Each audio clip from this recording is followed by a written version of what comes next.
nova criatura nasceu. Espaço Eu e Mais Um. Estamos aqui em mais uma programação Eu e Mais Um. Ela é especificamente direcionada aos irmãos e irmãs, membros que estão cuidando dos novos convertidos, que estão alimentando esses bebês recém-nascidos no Evangelho. E hoje nós vamos falar o que é necessário para ser batizado. Quando você for explicar ao novo convertido, diga que a primeira coisa é crer em Jesus Cristo como Senhor e Salvador. O que é crer em Jesus Cristo? Não é apenas acreditar que Ele existe, ou saber que Ele morreu na cruz. Não, é crer que Ele é o único Senhor, o único Salvador, aquele que pode nos salvar. Significa que Ele é o único que pode garantir uma vida eterna, a vida eterna no céu, depois que passarmos desta vida para outra. O que é também aceitar a Jesus? É ter uma vida diferente, obedecendo à vontade do Senhor. E onde está a vontade do Senhor? Onde podemos conhecê-la? Através da palavra do Senhor.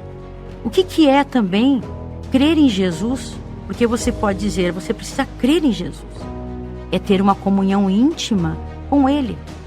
Aí você pode explicar. Nós temos colegas, mas às vezes temos amigos.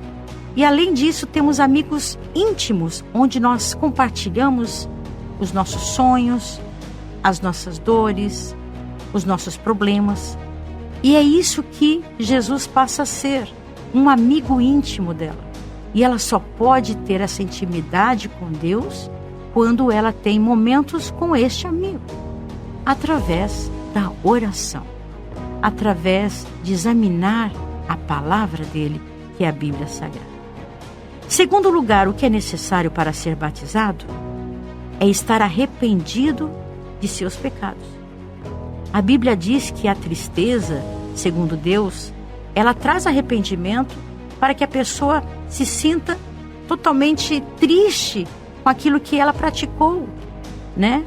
Porque a tristeza do mundo, ela produz a morte, mas a tristeza que vem de Deus é que ela não faça mais aquilo, porque o Espírito Santo começou a morar nela. Então, quando ela peca, o Espírito Santo se entristece. Ela pode te perguntar, então quer dizer que se eu pecar, eu nunca mais terei perdão? Eu não serei salva?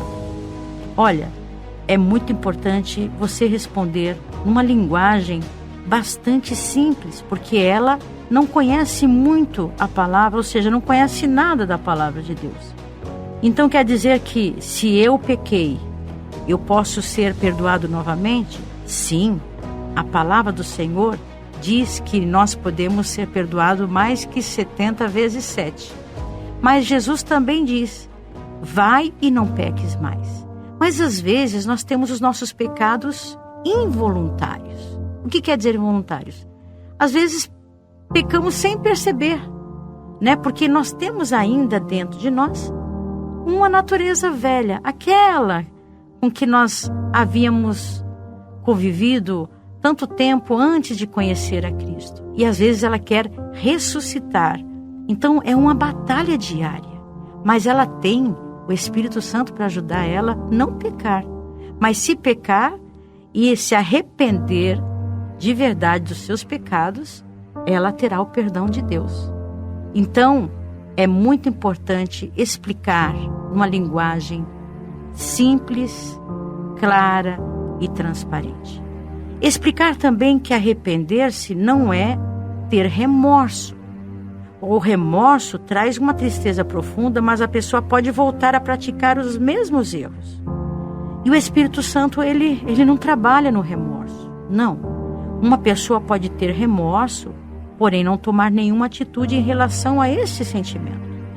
Já a pessoa, quando tem um arrependimento verdadeiro, ela toma uma atitude para corrigir aquele erro e abandonar este erro. Terceira coisa, o que é necessário para ser batizado?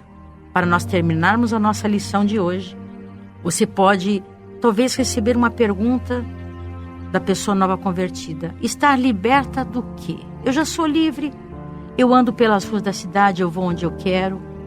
que nós queremos fazer é o seguinte: explicar que a libertação é espiritual.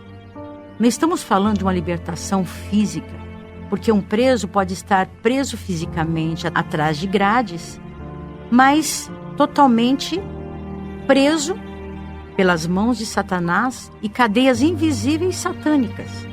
Então, o que é ser liberto? Liberto de quê? Aí você vai explicar que quando ela veio a Cristo e ela fez aquela oração junto com o pastor, aceitando Jesus como Salvador, ainda ficaram muitas coisas dentro dela das quais ela deve ser liberta.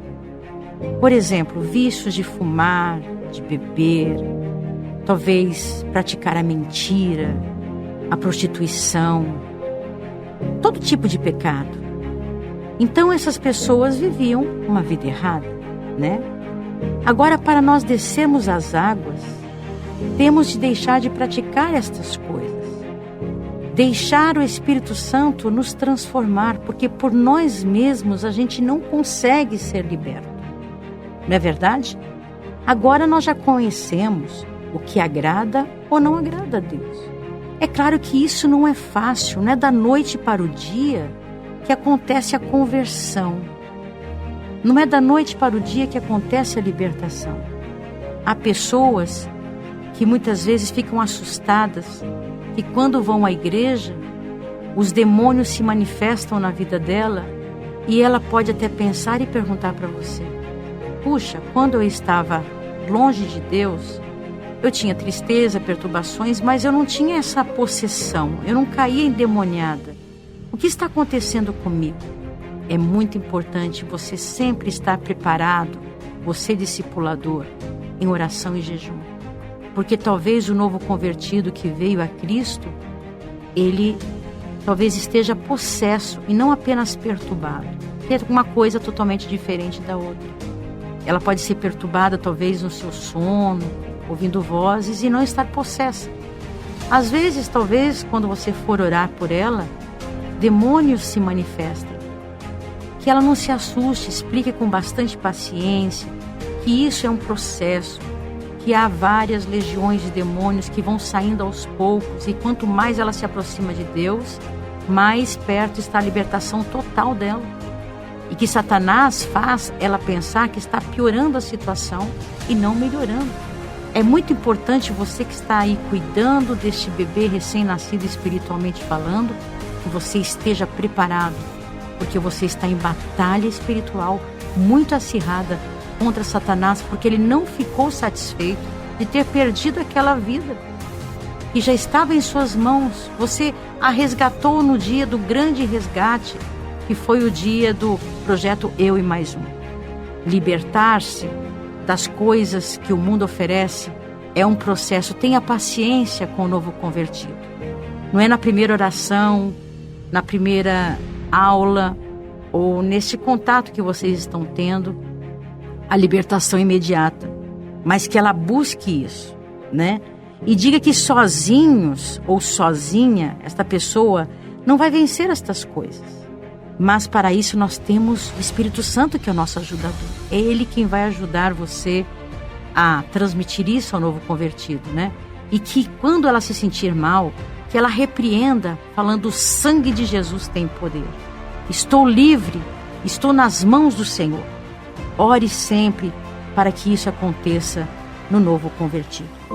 Espaço Eu e Mais Um. Eu somente quero encerrar deixando algumas dicas, e uma dica apenas, vamos dizer assim, que você não force a pessoa a ter aula aquele dia. Vamos supor que vocês combinaram que todas as quintas-feiras e sextas-feiras você teria esta aula via WhatsApp ou telefone, ou pessoalmente, presencial na casa dela ou na sua. Se ela não puder, não a force. Todo mundo tem a sua programação. E qualquer coisa que estiver fora da programação dela, ou que ela não possa realizar, isso pode ser uma flecha enorme de Satanás para ser lançada contra a vida dela. Uma flecha de desânimo, de falta de vontade, de achar difícil. Então, respeite o horário. Se ela disser hoje eu não estou bem, diga, vou orar por você. Outra dica muito importante é quando o novo convertido começar a contar os seus problemas. Por exemplo, se ela começar a falar dos problemas conjugais que ela está vivendo, falando de seu esposo ou da sua esposa, que você não se envolva nesses problemas, mas diga, vamos orar para que Deus o alcance também como alcançou você. Se ela perguntar qual a sua opinião, eu devo deixá-lo, eu não devo deixá-lo, diga, a palavra de Deus diz que vocês devem permanecer juntos. E você será aquela pessoa que trará a sua esposa ou seu esposo a Deus. Não se envolva e não dê opiniões pessoais, a não ser da palavra de Deus. Que Deus abençoe e até o próximo espaço. Eu e mais um se despede. A sua irmã em Cristo, Débora Miranda. Seu momento de aprender a alimentar seu irmão na fé. Espaço Eu e Mais Um.